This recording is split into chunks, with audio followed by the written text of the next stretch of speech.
मुझे आई घर आज आईर हाथ तैयारी आपण मैंने भी जानी आगुरी जो मैंने वीडियो माछ झोल आई घर आसी रुटी थुआई बकी देला ना सत्य ना ठकी देला ना तम मान को देखिकी ठकी देइछि। जय जगन्नाथ मुझे वेलकम खुशी गोटे नुआ ब्लॉग को काली मु किछिटा अधा पोस्ट करथिली वीडियो कारण मु परदिन वीडियो करने को टोटाली भूली जाइली कारण टिके काम थिला आउ जल्दी मौसी भी उठिक बसचंती बाहर को इच्छा होनी एत जोर ठंडा लगुच चलतु कालीर किछिटा वीडियो अच्छी आज वीडियो मु मिसेक आज पोस्ट करी चलते ये ब्लॉगटा केमती कौन लगुच आपण को कमेंट मध्यम जनइबे जमी हेल्ले कुकी आ गोटे नुआ ड्रेस पिंधि से दिन स्काय कलर पिंधला आज येलो कलर पिंधि गोटे कुकीर ड्रेसटा केमती लगुच समस्ते टिके कहबे कुकी कुकी तार टिके बेसी भाव हो जाइए शोचे तो तार एटा नुआ ड्रेस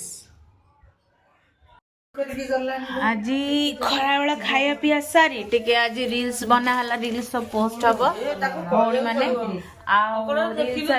सब कर सारा पर अबिका आम चा फा पिया सारी अबिका आसला टिके इवनिंग स्नैक्स करदे कौन आसी आमर स्पेशल आज तो पूरा बारी अच्छी चलो देखिए कौन आनी आज जली माउसटा और रिची दीदी कौन आनी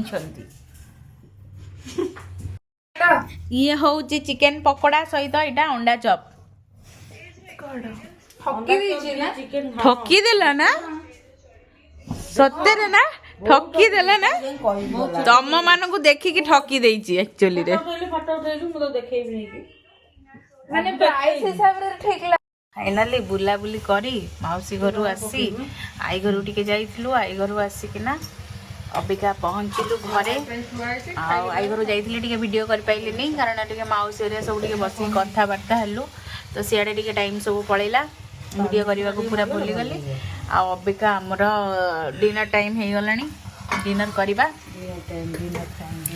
मुझे आई घर आज आईर हाथ तैयारी आपण मैंने भी जानी आगुरी जो मैंने वीडियो देखी थे आईर हाथ तैयारी सोरस मसला वाला तरकारीटा माछ तरकारीटा पूरा फेमस माने बहुत ही टेस्टी एक्चुअली हाथर बास्नाटा ही टे बहुत डिफरेंट सत कथा तो हाथ तैयारी तरकारीटा मु खास कर सोरस मसला देखले मत सतरे मु अबिया भी कहूँ मो पाटर लाल बाहर जाऊँगी आते मुझे नहीं आसी मो मामा मो आज फेवरेट माने मोर फेवरेट माछरे सब आइटम रे फेवरेट आज मौसी घर भी से जिनसा मुझे खाई आठी मौसी खाली मसला देकी करथिले आईटा मामा बंधाकोबी जो मटर छुई जो ताकू पकईकिना करचंती तो मुझे खाई नी तो ये खाइबी बाबा भोजी जाते खाई तो मामा मु जली मौसी ये खाइबू आ रिकी तो नॉनवेज खाएनी सी तो तार भेज खाइब कौन ये माछ तरकारी मो आई घर आनी झोल ये झोलटा हूँ A1 सत कथा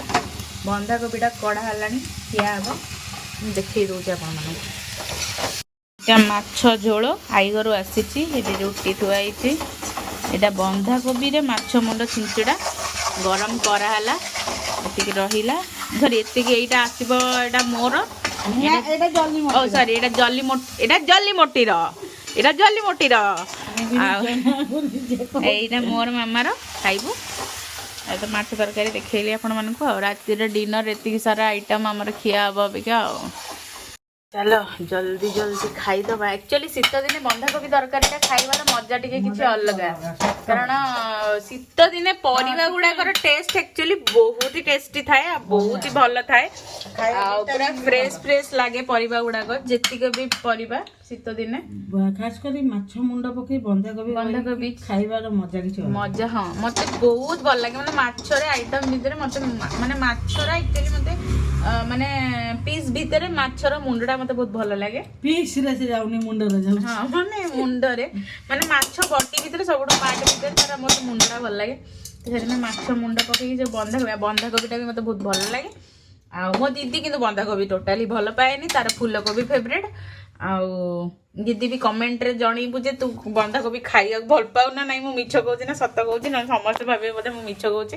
एक्चुअली रे दीदी बंधाकोबी खाइया कते भल पाएनी तो से फूलकोबी खाइया बहुत भल पाए ଜଲି ମାଉସୀ ଓଲଟା ଫୁଲକୋବି ଖାଇବାକୁ ସେ ଟୋଟାଲି ଭଲ ପାଏନି। ଜଲି ମୋଟିର ମାନେ ଫୁଲକୋବି ଯୋଉଥିରେ ପଡ଼ିଥିବ ମାନେ ସେ ଜିନିଷକୁ ସେ ଟୋଟାଲି ଛୁଇଁବନି। କ'ଣ ପାଇଁ ଭଗବାନ ଜାଣନ୍ତି। ଟୋଟାଲି ଟେଷ୍ଟ ଖରାପ ନା, ଫୁଲକୋବି ବି ଟେଷ୍ଟ ଭଲ, ବନ୍ଧାକୋବି ବି ଟେଷ୍ଟ ଭଲ। ସବୁ ଚାଲନ୍ତୁ, ମୁଁ ଏଠି ଗପିଲା ଭିତରେ ସେ ତରକାରୀ ସବୁ ନେଇ ପଳେଇଲାଣି। ତା ତରକାରୀଟା ଥୁଆ ହେଇଛି, ମୁଁ ଖାଲି ନେଇକିନା ଯାଉଛି। ଆସିଗଲା ଆମର ତରକାରୀ, ବଢ଼ା ହେଇଗଲା। ମାମା ବସିଗଲାଣି ତାର ଖାଇବା ପାଇଁ। ମମି ଜି ଆଣୁଛି ଆମର ଖାଇବା ବଢ଼ା ହେଇଗଲାଣି। ଏଇଟା ଜଲି ମୋଟିର ଖାଇବା। টিভি দেখা ଚାଲିଛି, ସେପଟେ ଖାଇବା। ତ ଚାଲନ୍ତୁ, ଭୋକ ଗଲାଣି ଜୋରସୋରିଆ ମୋତେ। ଆଉ ଶୀତ ଦିନ ବି ବେଶୀ ଡେରିରେ ଖାଇଲେ ବି ହଜମ ହେଉନି ଆକ୍ଚୁଆଲି। ତ ସେଥିପାଇଁ ମାମାକୁ କହିଲି ମାମା ଚାଲେ, ବାବା ତ ଖାଇବେନି, ବାବା ଖାଇଦେଇକି ଆସିଛନ୍ତି, ତୁ ଚାଲେ ତ ତୋର ମୋର ଖାଇଦେବା, ଆଉ ଜଲି ମାଉସୀର ଖାଇଦେବା। ଆଉ ଖାଇଦେଇକିନା ଜଲ୍ଦି ଜଲ୍ଦି ଯିବା। ଆଉ ଶୋଇବା ତ ଏତେ ଜଲ୍ଦି କେବେ ତ ନିଦ ହେବନି, ନିଦ ହୁଏନି। ଟିକେ ବସିବା, ଟିକେ କଥାବାର୍ତ୍ତା ହେବା, ତାପରେ ଶୋଇବା ଆଉ କ'ଣ। କୁକିର ତ ସେ ତାକୁ ଦିଆହେଇଥିଲା, ତାର ଦାନା ଦିଆହେଇଥିଲା, ସେ ତାର ଖାଇ ଦେଇଛି। ଆଉ ତାର ଗୋଟେ ସେ ରୁଟି ଖାଇବ ରାତିରେ, ବାସ୍। ଭାତ ବି ଖାଇଛି ତ, ଭାତ ବି ଖାଇଛି, ଦାନା ବି ଖାଇଛି। ତାର ରୁଟି ଗୋଟେ ହେଇଗଲେ ଅବିକା ତାର ହେଇଗଲା, ତାର ଡିନର ଓଭର ହେଇଯିବ। ଚାଲନ୍ତୁ ଆମେ ଖାଇବା। ଜଲି ମାଉସୀ ବୋଧେ ଯାଇଛି ମାମା ପିଆଜ କାଟୁଛି ବୋଧେ, ମୋତେ କାହିଁ ଲାଗୁଛି। ଏତେ ଡେରି ଗଲାଣି ମାନେ ସେ ଓବିୟସଲି ବୋଧେ ପିଆଜ କାଟୁଛି। ଆଉ ଭାତ, ହଁ ଜଲି ମାଉସୀର ଟିକେ ରାତିରେ ଟିକେ ଏତିକି ବି ହଉ ଭାତ ଟିକେ ଦରକାର। ସିଏ ହେଉଛି ପୁରା ଡିଟୋ ମୋର ଦିଦି କୁନି ମାଉସୀ, 2 ଜଣଙ୍କର ରାତିରେ ଟିକେ ଭାତ ଦରକାର। ଯାଇଛି ଭାତ ହିଁ ଯେମିତି ହେଲେ ଦେଖେଇବି ଆପଣଙ୍କ ଭିଡ଼ିଓରେ। ସେ ଭାତ ନେଇକି ଆସୁ, ସେ ଭାତ ପାଇଁ ହିଁ ଯାଇଛି। ସେ ଭାତ ନେଇକି ଆସୁ, ଆପଣ ଦେଖେଇବି। ମୁଁ ଯଦି ଆପଣଙ୍କୁ ମିଛ କହୁଥିଲି, ଜଲି ମୋଟି ସତରେ ନେଇକି ଆସିଛି ଭାତ ପିଆଜ। ମୁଁ ଯାହା କହିଥିଲି ସେ ସେଇଆ ନେଇକି ଆସିଛି। ସେ ଭାତ ବିନା ଅଧୁରା, ସତ କଥା। ଭାତ ମାଛ ଝୋଳ ଟିକେ ହେଇଗଲେ ଜଲି ମାଉସୀର 100 ଖାଇବା ଉଡ଼ିବ।